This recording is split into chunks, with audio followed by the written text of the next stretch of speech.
Hello बच्चों, कैसे आप लोग। आज हम डिस्कस करेंगे क्लास 11 सेमिस्टर 2 का एक इम्पॉर्टेंट चैप्टर जिसका नाम है डेप्रिसिएशन।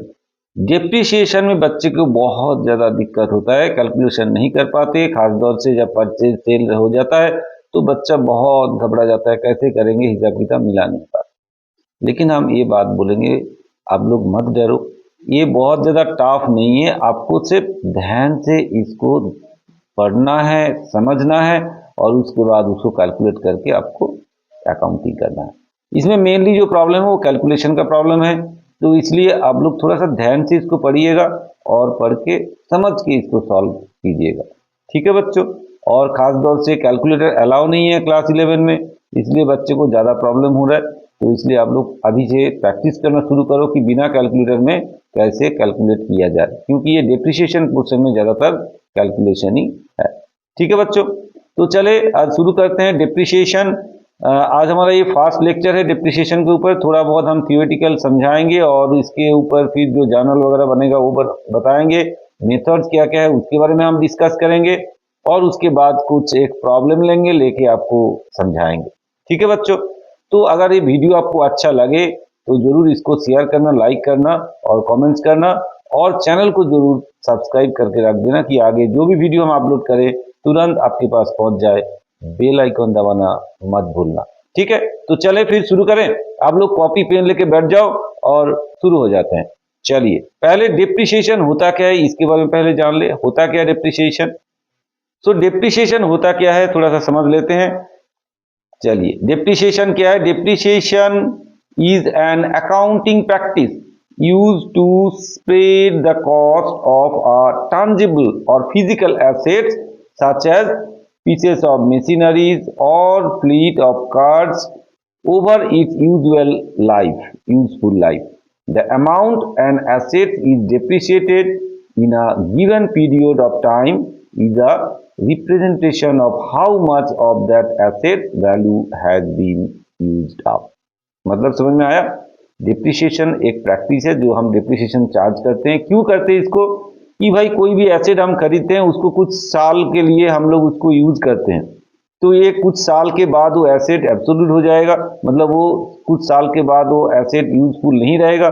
तो हर साल में उसका कुछ पोर्शन जो वैल्यूज है वो हर साल में प्रॉफिट एंड लॉस अकाउंट में हम डिप्रिसिएशन की ओर से चार्ज करते रहेंगे। मतलब जो कॉस्ट है उसको प्रॉपर तरीके से हम डिस्ट्रीब्यूट करेंगे।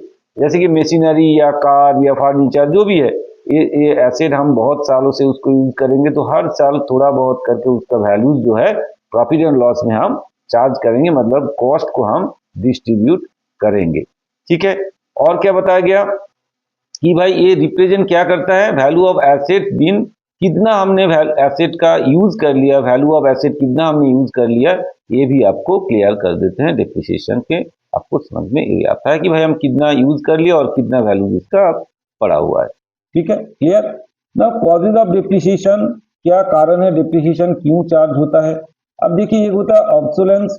ऑब्सोलेंस का मतलब होता है यूजलेस हो जाता है। एक टाइम आता है जब उसका यूज और नहीं होता, मतलब asset loss their value over time and can be replaced with new alternative. मतलब जो एसेट हम यूज कर रहे हैं, जो मशीन हम यूज कर रहे हैं, वो एक टाइम आएगा जब वो यूजलेस हो जाएगा, मतलब उसके जगह नए कोई मेथड आ जाएगा, नए टेक्नोलॉजी आ जाएगा, तो फिर उस मशीन को हमको अल्टरनेटिवली, मतलब अल्टरनेटिव कुछ मशीन लाना पड़ेगा, उसको रिप्लेस करना पड़ेगा। इसलिए वो उसका हर साल में उसका वैल्यूएशन डिप्रिसिएशन करके उसको एब्सोल्यूट किया जाता है। ऑब्सोलेंस कर दिया मतलब कुछ वैल्यू जो है उसको धीरे धीरे हम लोग क्या प्रॉफिट एंड लॉस में चार्ज कर देते हैं कि बाद में जो मशीन हम खरीदे उसके लिए पैसा मिल जाए हमको। नेक्स्ट होता है वेयर एंड टीयर। और क्या होता है कि कोई भी हम एसेट को यूज करते हैं, जितना हम यूज करते रहेंगे उसका वैल्यू घटता रहेगा, है ना, वो खराब होता रहेगा, धीरे धीरे यूजलेस होता जाएगा, तो इसलिए उसके लिए भी हम डिप्रिसिएशन चार्ज करते हैं। नेक्स्ट होता है पैसेज ऑफ टाइम। जैसे पैसेज ऑफ टाइम मतलब assets depreciated as in passage of time, मतलब जैसे टाइम जाता है उसका वैल्यूएशन घटता चलता है, तो मतलब घट जाते हैं, ये रिड्यूस होता जाता है, तो इसलिए पैसेज ऑफ टाइम के कारण भी एसेट का वैल्यू डिक्रीज हो जाता है। और क्या है?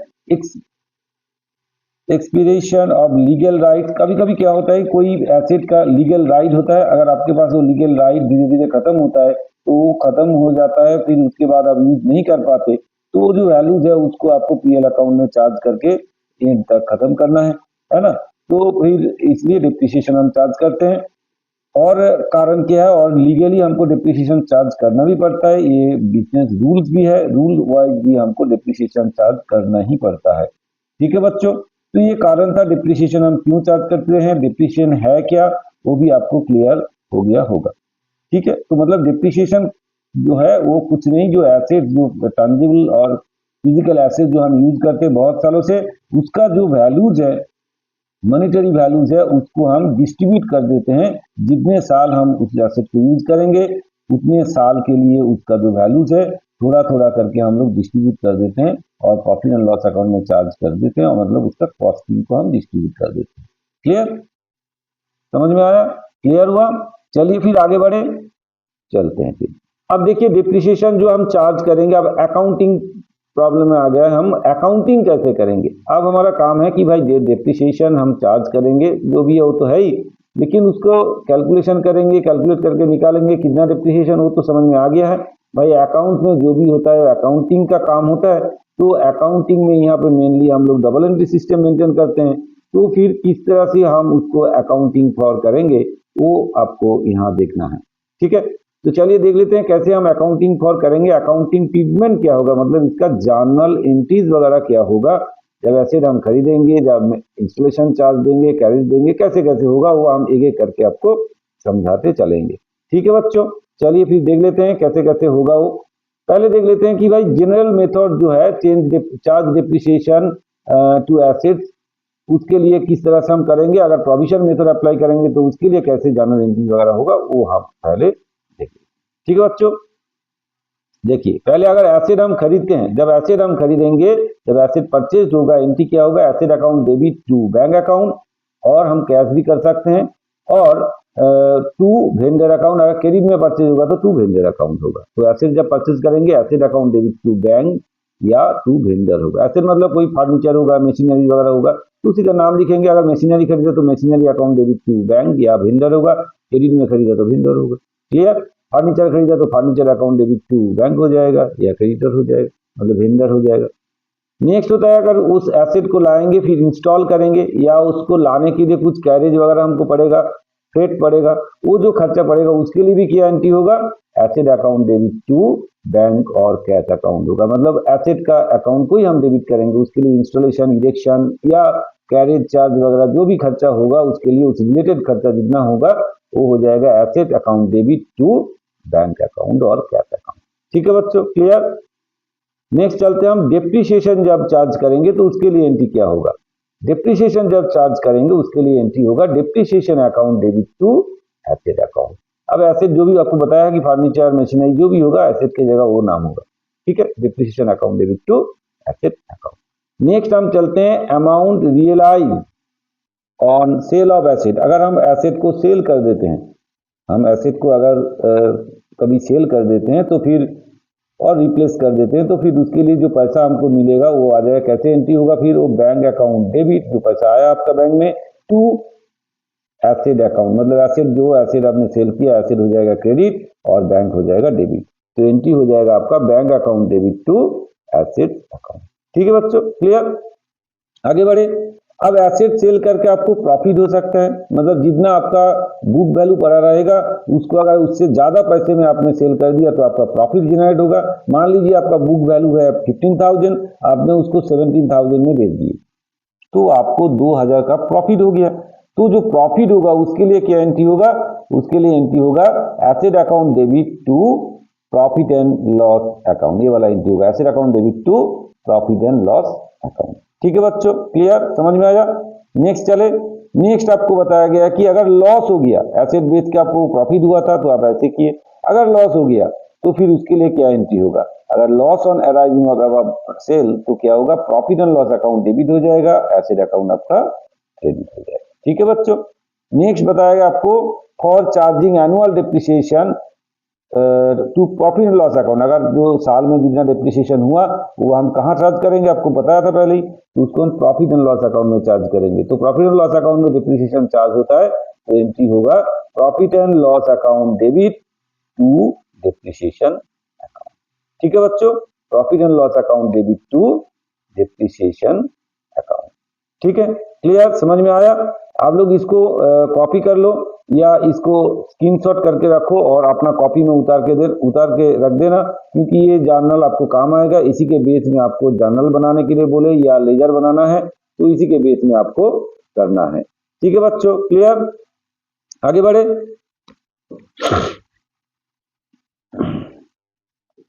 आगे देख लेते हैं क्या बोला है। बाई क्रिएटिंग प्रोविजन, वो था जनरल मेथड। अगर हम प्रोविजन मेथड अप्लाई करेंगे, प्रोविजन मेथड अगर हम अप्लाई करेंगे तो थोड़ा बहुत जर्नल चेंज हो जाएगा। तो जो एसेट परचेज करेंगे उसके लिए जो एंट्री था वो सेम रहेगा, asset account debit to bank या वेंडर। इंस्टॉलेशन के लिए भी सेम रहेगा, asset account debit to bank और कैश। लेकिन जो डेप्रिसिएशन चार्ज होगा उसमें प्रोवाइडिंग डेप्रिसिएशन जब होगा, जब डेप्रिसिएशन हम चार्ज करेंगे तब थोड़ा सा चेंज होगा। तब एंट्री देखिए एसेट के साथ डायरेक्टली हम एंट्री नहीं करेंगे, एंट्री करेंगे depreciation account debit to provision for depreciation. ठीक है, तो यहाँ पे थोड़ा सा चेंज यहाँ पे है कि जब डेप्रिसिएशन चार्ज करेंगे उसका जर्नल थोड़ा सा डिफरेंट होगा, जैसे कि depreciation account debit to provision for depreciation. दूसरा है एसेट डिस्पोजल, मतलब डिस्पोजल ऑफ एसेट, मतलब एसेट को अगर हमने सेल कर दिया, ओरिजिनल एसेट को, मतलब हमने एसेट को सेल कर दिया, तो एसेट अकाउंट जब सेल करेंगे मतलब डिस्पोजल करेंगे तो पहले क्या एंट्री होगा, एसेट डिस्पोजल अकाउंट को डेबिट करेंगे टू एसेट, एसेट से एसेट डिस्पोजल अकाउंट में हम ट्रांसफर कर देंगे। किसको ट्रांसफर करेंगे? जो original cost of the asset है उसको ट्रांसफर करेंगे। उसके बाद जब सेल करेंगे, सेल का एंट्री करेंगे, तब क्या करेंगे, बैंक और कैश अकाउंट डेबिट, क्योंकि पैसा आपके घर में आए, टू एसेट डिस्पोजल अकाउंट हो जाएगा। ठीक है बच्चों, टू एसेट डिस्पोजल अकाउंट हो जाएगा। नेक्स्ट चले आगे, नंबर सी क्या बताया, transfer of accumulated depreciation on asset disposed of, जो एसेट हमने सेल किया उसके जितने सारे डिप्रिसिएशन अभी तक, जब तक हम सेल कर रहे हैं उतने दिन तक जितना डिप्रिसिएशन हुआ उसको हम चार्ज करें। कैसे चार्ज करेंगे, उसको ट्रांसफर कैसे करेंगे, उसको डिस्पोज ऑफ करेंगे तो कैसे आएगा, प्रोविजन फॉर डिप्रिसिएशन अकाउंट को हम इतने टाइम क्रेडिट किए थे आप डेबिट करेंगे और टू एसेट डिस्पोजल अकाउंट करेंगे। Provision for depreciation to asset disposal होगा। अभी आपको थोड़ा सा समझ में नहीं आ रहा होगा कि भाई हो क्या रहा है, ऐसे क्या ट्रांजैक्शन होके जा रहा है, तो आगे जाके हम प्रैक्टिकली जब सॉल्व करते रहेंगे प्रॉब्लम आपको ये चीज क्लियर हो जाएगा। लेकिन आप लोग ये जर्नल वगैरह जो है इसको थोड़ा सा कॉपी करके या स्क्रीनशॉट करके रखिए, बाद में कॉपी कर लीजिएगा, है ना, तो फिर आपको समझने में दिक्कत नहीं होगा। Transfer of balance in asset disposal account, जो बैलेंस बचेगा उसमें आपको प्रॉफिट भी हो सकता है या लॉस भी हो सकता है। डिस्पोजल करके मतलब एसेट सेल करके अगर प्रॉफिट हुआ तो asset disposal account debit to profit and loss account हो जाएगा।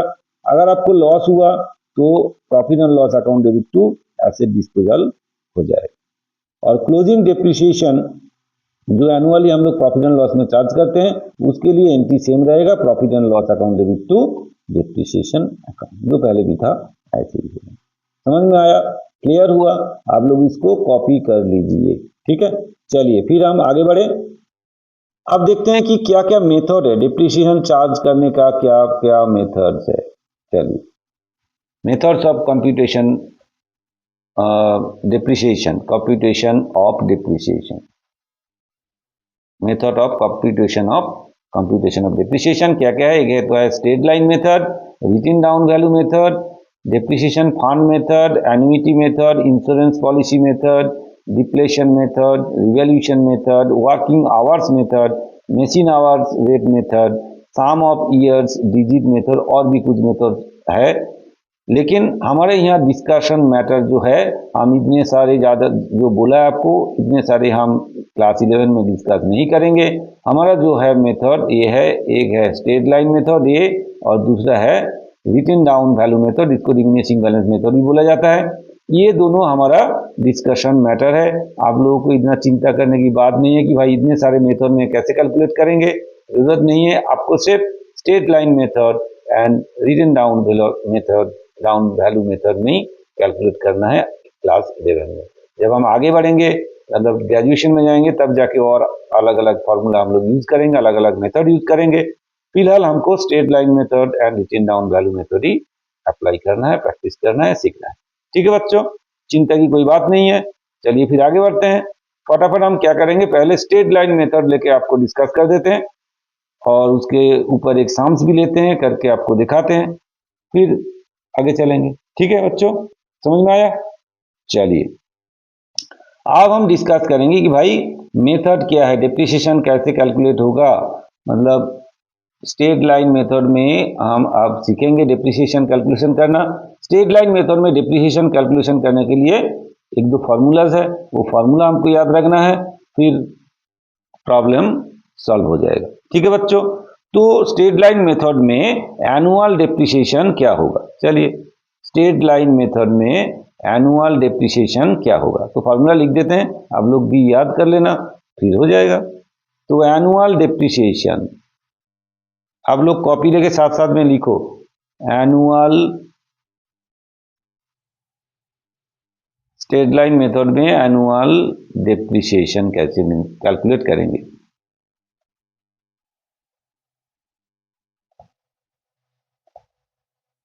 एनुअल डेप्रिसिएशन कैसे कैलकुलेट करेंगे, ठीक है बच्चों।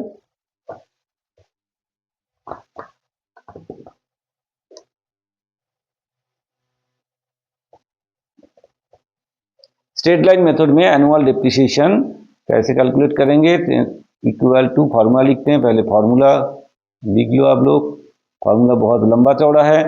कॉस्ट मतलब परचेज कॉस्ट मतलब परचेज करने के लिए जितना कॉस्ट पड़ा, प्लस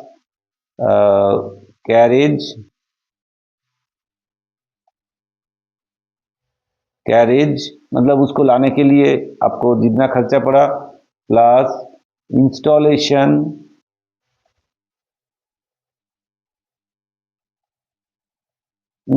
करने के लिए जितना खर्चा पड़ा या इरेक्शन करने के लिए जितना खर्चा पड़ा, माइनस क्या होगा, माइनस स्क्रैप वैल्यू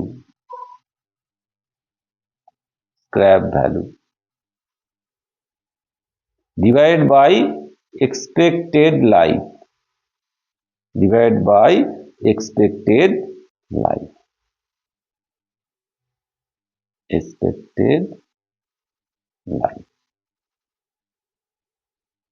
ठीक है बच्चों। एक्सपेक्टेड लाइफ का मतलब होता है कि जो एसेट का हम डिप्रिसिएशन कर रहे हैं उसका एक्सपेक्टेड लाइफ कितना है, मतलब कितने साल तक हम उसको यूज कर सकते हैं। तो बोला कि हमने annual depreciation equal to purchase cost, purchase करने के लिए जितना कॉस्ट पड़ा, जितना परचेज कॉस्ट है उसका, प्लस उसके साथ कैरेज लाने के लिए जितना खर्चा होगा, फिर उसके साथ इंस्टॉलेशन चार्जेस, उसको इंस्टॉल करने के लिए जितना खर्चा होगा वो ऐड होगा, या इरेक्शन के लिए जितना खर्चा होगा वो ऐड होगा, फिर उससे माइनस करेंगे स्क्रैप वैल्यू। स्क्रैप वैल्यू का मतलब होता है जब हम वो एसिड यूज नहीं कर सकते, जब मतलब जो एसिड अब यूजफुल नहीं रहेगा, हमारा काम का नहीं रहेगा, लेकिन फिर भी उसको अगर स्क्रैप वैल्यू में बेच दिया जाए, मतलब उसको अगर स्टील में या लोहा में बना हुआ है कुछ इसमें मेटल में, तो मेटल की वेट से उसको अगर बेच दिया गया कुछ तो पैसा मिल सकता है, मतलब स्क्रैप में उसको बेच दिया गया तो कुछ पैसा मिलेगा, वो माइनस कर देंगे और डिवाइडेड बाय एक्सपेक्टेड लाइफ कर देंगे, तो फिर आ जाएगा हमारा एनुअल डेप्रिसिएशन। ये है आपका स्ट्रेट लाइन मेथड का फॉर्मूला, जिस फॉर्मूला से आपको एनुअली डेप्रिसिएशन कितना होगा वो कैलकुलेट करना है। ठीक है बच्चों, इसको आप लोग कॉपी कर लो। ठीक है, और एक चीज आपको जानना जरूरी है कि भाई किस तरह से हम परसेंटेज ऑफ डेप्रिसिएशन, एनुअली कितना परसेंट डेप्रिसिएशन हम चार्ज करेंगे वो कैसे कैलकुलेट करेंगे। ठीक है, तो एनुअल डेप्रिसिएशन रेट क्या होगा वो कैलकुलेट कर लेते हैं। फिर एनुअल डेप्रिसिएशन रेट क्या होगा, एनुअल डेप्रिसिएशन रेट कैसे कैलकुलेट करेंगे। चलिए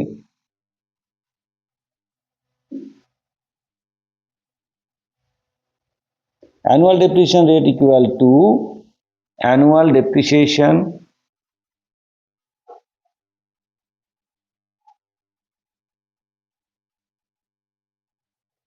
एनुअल जितना डेप्रिसिएशन हुआ divide by total cost of asset. Total cost का मतलब purchase cost, carriage plus installation, total cost of assets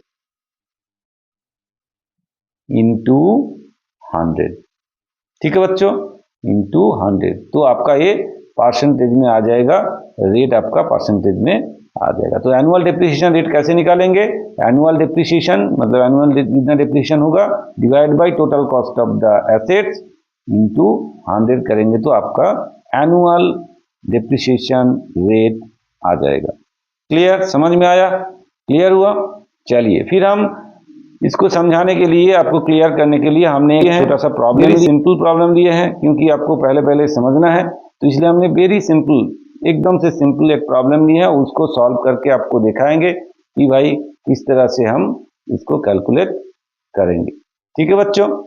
चलिए प्रॉब्लम हम एक बार पढ़ लेते हैं क्या बोला है, फिर उसके बाद हम सॉल्व करते हैं। बोला है कि on 1st April 2022 Shri Ram purchased a machine costing ₹48,000।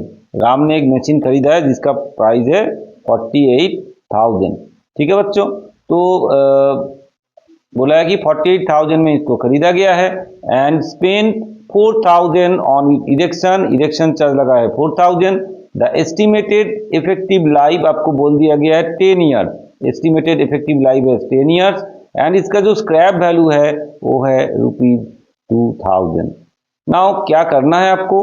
Calculate the amount of annual depreciation, annual depreciation आपको कैलकुलेट करना है। और दूसरा prepare machine account for the year 2022 to 23 and 23 to 24। इसका मतलब है साल शुरू होता है 1 अप्रैल में और एंड होता है पिछले मतलब अगले साल का मार्च महीने में। ठीक है? तो अप्रैल टू मार्च हमारा ईयर है। ठीक है बच्चों? क्लियर? समझ में आया? तो चलिए पहले क्या काम होगा हमारा? पहला काम होगा कि भाई कैलकुलेट करना होगा डेप्रिसिएशन, एनुअल डेप्रिसिएशन कितना होगा। ठीक है बच्चों? तो चलिए एनुअल डेप्रिसिएशन का फॉर्मूला आपको बता दिए थे, तो आप लिखते हैं फिर एनुअल डेप्रिसिएशन का फॉर्मूला और सॉल्व करते हैं। ठीक है? चलिए तो पहले एनुअल डेप्रिसिएशन कैलकुलेट करते हैं। Annual depreciation, annual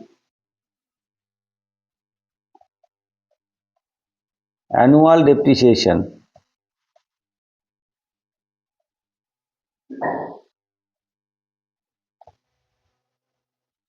annual depreciation equal to क्या होगा? फॉर्मूला आपको लिखा थे यहाँ पे, फॉर्मूला क्या बोला है? Purchase cost. देखिए परचेज कॉस्ट और परचेज प्राइस प्लस इसके साथ क्या जोड़ेगा? Erection charges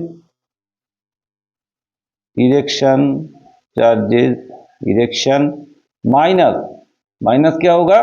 scrap value. आप फॉर्मूला लिख के करेंगे तो आपको समझ में इजी हो जाएगा, आपको गलती नहीं होगा।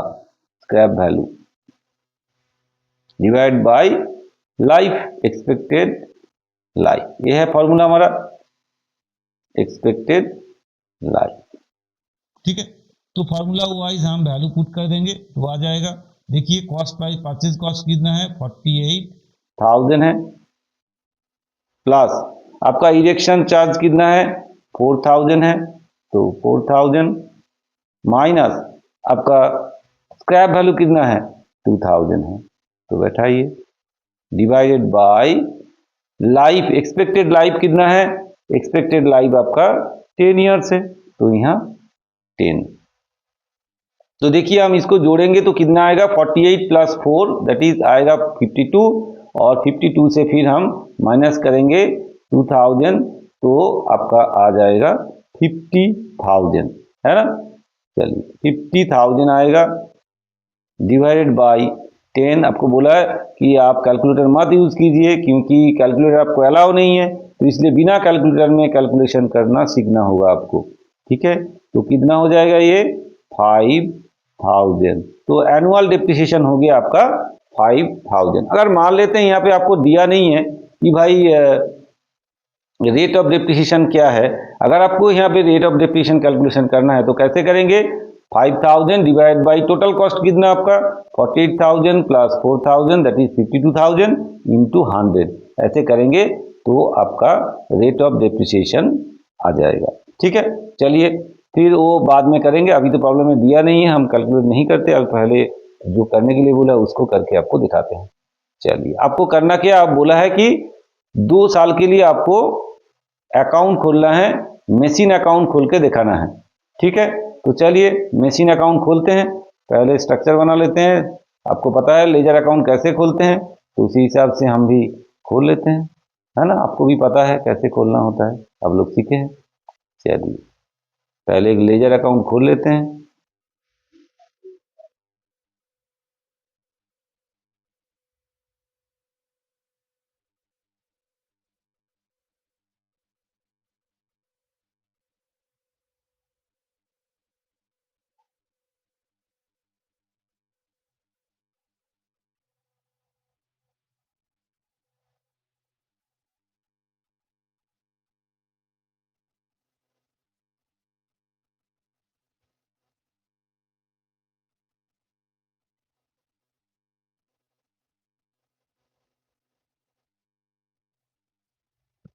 ठीक है, इरेजर हमने खोल लिया है और ऊपर में ये लिखना जरूरी है कि इसका बुक्स है उसका नाम लिखना है। तो लिखे इन द बुक्स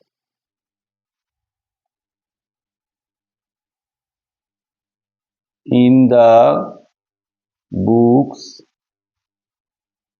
ऑफ, किसका बुक्स है ये, देखिए नाम क्या बताया गया आपको, श्री राम, तो श्री राम है, श्री राम का बुक्स है।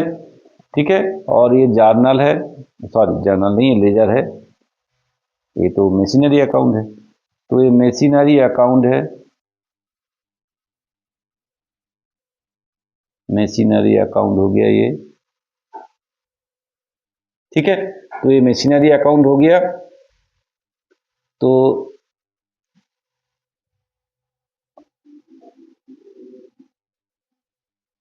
ये हो गया डेट, ये हो गया पर्टिकुलर्स, आपको पता है लेजर बनाना आता है, ये हो गया जेएफ, ये हो गया जेएफ, ये हो गया अमाउंट, सेम इधर भी लिखेंगे डेट, पर्टिकुलर्स, जेएफ, अमाउंट। ठीक है, ये हो गया क्रेडिट, ये हो गया डेबिट। ठीक है बच्चों, क्लियर, समझ में आया। चलिए आप पहले एंट्री करते हैं। देख लिए पहले जो मशीनरी हमने खरीदा है 48,000 में, जो मशीनरी हमने खरीदा है उसका एंट्री पहले होगा। मशीनरी खरीदा है तो एंट्री क्या होगा, डेट पहले लिखना है, 1 अप्रैल को खरीदा है तो 1/4/22। तो मशीनरी खरीदा है तो एंट्री क्या होगा, machinery account debit to bank, आपको जर्नल हमने समझाया था उसी हिसाब से करेंगे, machinery account debit to bank account. ठीक है, machinery account debit to bank, bracket में लिख देते हैं परचेज, कितना अमाउंट 48,000। ठीक है, फिर क्या बोला गया था आपको, फिर बोला गया कि 4,000 हमने स्पेंड किया किसमें, इरेक्शन चार्ज में। हम इरेक्शन चार्ज में भी पेड करें, किसी भी पर्पस में, मशीन के पर्पस में, कोई भी पर्पस में खर्चा करें तो मशीनरी अकाउंट ही डेबिट होगा। तो उसके लिए पैसा गया, सेम डेट हम सेम रखेंगे 1/4/22, फिर लिखेंगे टू बैंक, क्योंकि एंट्री क्या होगा, machinery account debit to bank होगा, तो फिर ये भी होगा बैंक, बैंक अकाउंट हो जाएगा। तो यहां लिखेंगे इरेक्शन चार्जेस, इरेक्शन चार्जेस। ठीक है बच्चों, इरेक्शन चार्जेस कितना 4,000। ठीक है, तो आप देखिए हमने डिप्रिसिएशन कैलकुलेशन कर लिया, साल में कितना डिप्रिसिएशन है, 5,000 डिप्रिसिएशन होगा आपका।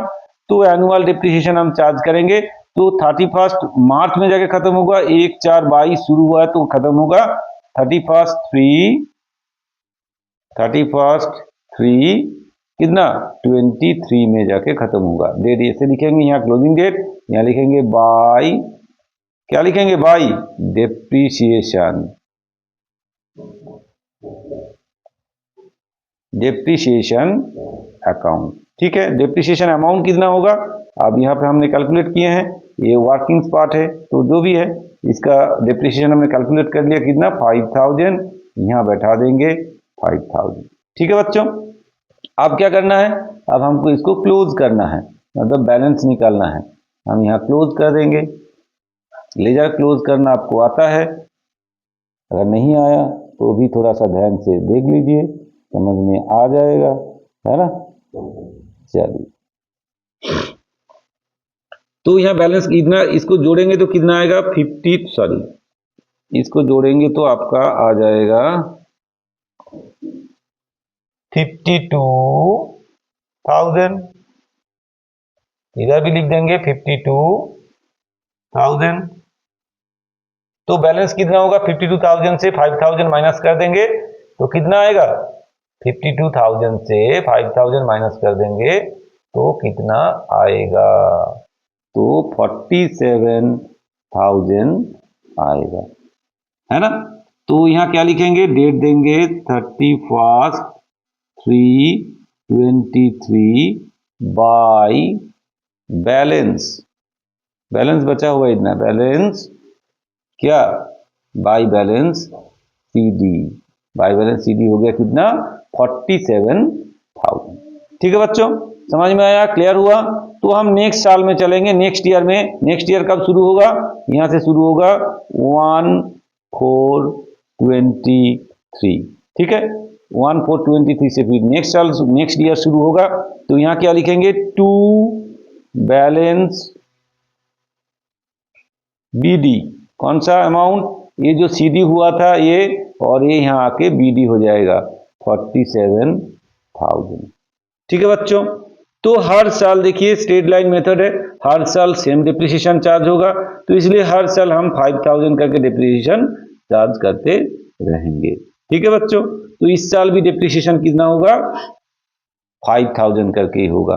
तो यहाँ हम लिखेंगे, लास्ट डेट लिखेंगे 31/3/24, क्योंकि 23 से स्टार्ट हुआ तो खत्म होगा 24 में। तो यहाँ क्या लिखेंगे, बाई, पिछले की तरह बाई डिप्रिसिएशन,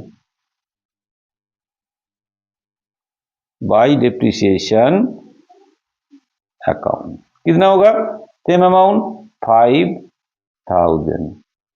ठीक है बच्चों, क्लियर।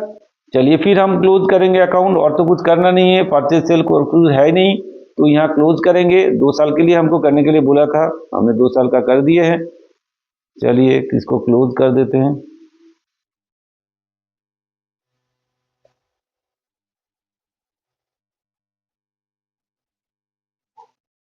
जब क्लोज करेंगे नीचे 2 लाइन खींचना होता है, ठीक है। तो फिर ये कितना होगा, 47,000 ही होगा, यहाँ पे, यहाँ भी 47,000 लिखेंगे। बैलेंस कितना आएगा, 47,000 से 5,000 माइनस करेंगे तो 42,000 होगा। तो यहाँ क्या लिखेंगे, 31/3/24, यहाँ भी ऐसे ही बाई बैलेंस CD, ये हो गया बाई बैलेंस CD। जितने साल के लिए आपको बोलेगा ऐसे ही करते रहना है। तो अब इसका 2 साल के लिए बोला था, हमने यहाँ तक किए, जस्ट अगले साल के लिए बैलेंस की मतलब लिख के हम छोड़ देंगे। 4/24 में जाके क्या होगा, टू बैलेंस BD, कितना हो जाएगा टू बैलेंस BD, 42,000।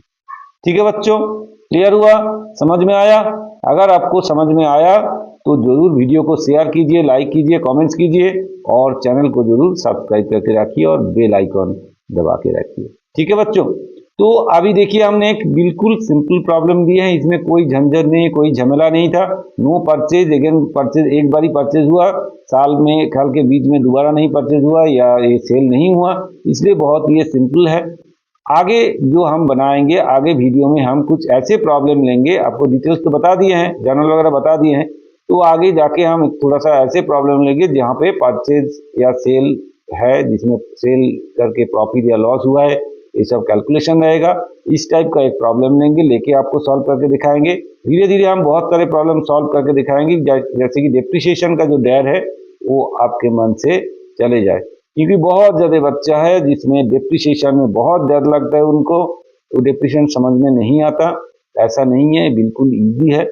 आप लोग थोड़ा ध्यान लगा के कीजिए, समझ के कीजिए, चीज़ों को पढ़िए पहले प्रॉब्लम को ठीक से, और उसके बाद आप कीजिए, फिर हो जाएगा आपसे, है ना। और कैलकुलेशन ज़्यादा स्ट्रॉन्ग कर लीजिए, क्योंकि इसमें ज़्यादा ही कैलकुलेशन वाला पार्ट है, इसलिए थोड़ा सा दिमाग लगा के कैलकुलेशन अपना स्ट्रॉन्ग कर लीजिए। कैलकुलेटर अलाउ नहीं है, इसलिए आप लोग कैलकुलेशन अपना स्ट्रॉन्ग कीजिए। ठीक है बच्चों, तो फिर मिलते हैं नेक्स्ट वीडियो में। नेक्स्ट वीडियो में हम और एक प्रॉब्लम लेंगे, थोड़ा सा टॉप प्रॉब्लम लेंगे और उसको लेके आपको सॉल्व करके बताएंगे। ठीक है बच्चों, तो चलिए फिर अगर आपको कुछ प्रॉब्लम, पर्सनली कुछ प्रॉब्लम है, आप जरूर इस व्हाट्सएप नंबर पे हमको भेज सकते हैं, फिर हम आपसे बात कर लेंगे, या आप बात कर सकते हैं या आप प्रॉब्लम भेज सकते हैं, तो प्रॉब्लम हम सॉल्व करके आपको दे देंगे। अगर आपको फिजिकल क्लास भी चाहिए, फिर आप इस नंबर से हमको कांटेक्ट कर सकते हैं। ठीक है बच्चों, चलिए फिर मिलते हैं नेक्स्ट वीडियो में। फिर नेक्स्ट वीडियो में हम कुछ और प्रॉब्लम लाएंगे जिसमें आपका डिप्रिसिएशन का डाउट धीरे धीरे क्लियर हो जाए। ठीक है बच्चों, चलिए, थैंक यू।